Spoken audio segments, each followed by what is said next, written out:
Nazare toll नाक्यावरती OBC समाजाकडून रास्ता रोको करण्यात आलेला आहे। एका तासापासून ओबीसी समाजाचं हे आंदोलन सुरू आहे। लक्ष्मण हाकेंच्या समर्थनार्थ पाठिंबा देण्यासाठी हे आंदोलन केलं जात आहे।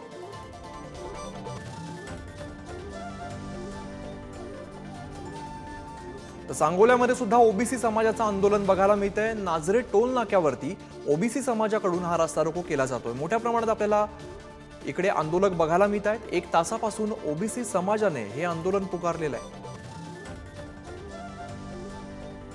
लक्ष्मण हाके गेले 8 दिवस वडेगोद्री येथे आरक्षणाच्या उपोषणाला बसले, आमरण उपोषणाला बसले।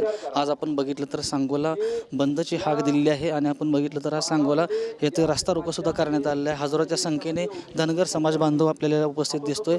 लांबच रांगा आपल्याला लागलेल्या दिसत आहेत। आपण बघितलं तर हजारोच्या संख्येने ओबीसी समाज धनगर बांधव या ठिकाणी जमा झालेला आपल्याला पाहायला मिळतोय। काय सांगाल की आज आंदोलन केलं, तुम्ही रस्ता रोको आंदोलन केलं आहे? विषय असा आहे की ओबीसी आरक्षणाला कुठेतरी शासन दुर्लक्ष करते आणि ओबीसी मध्ये मराठा समाजाचे आरक्षण देण्याचा प्रयत्न करते आणि या तालुक्याचा सुपुत्र लक्ष्मणरावजी हाके आणि वाघमारे ही सातत्यानं 9 दिवस झाला आमरण उपोषणाला बसलेत। याच्यापूर्वीची आंदोलनं बघितली की राज्यातलं मंत्री पळतेत, खासदार पळतेत, आमदार पळतेत, विरोधी पक्ष पळते आणि लक्ष्मणरावजी हाके सरांनी जे ओबीसीचं आरक्षण भाषू आंदोलन चालू केले त्याच्याकडे कोणीही दुर्लक्ष करतंय। या भूमीतला हा भूमिपुत्र आहे, हा संघर्ष योद्धा आहे, याला कुठेतरी बळ देण्यासाठी हे ओबीसीचं आरक्षण हे ताकदीनं राखण्यासाठी या ठिकाणी सांगोला तालुक्याच्या अनेक ओबीसी नेत्यांच्या माध्यमातून आज आम्ही या ठिकाणी टोल नाक्यावरती रस्ता रोकोला संपूर्ण तालुका बंद करून या ठिकाणी युवक बसलेले आहेत। पावली डांगे, पुढारी न्यूज, सांगोला।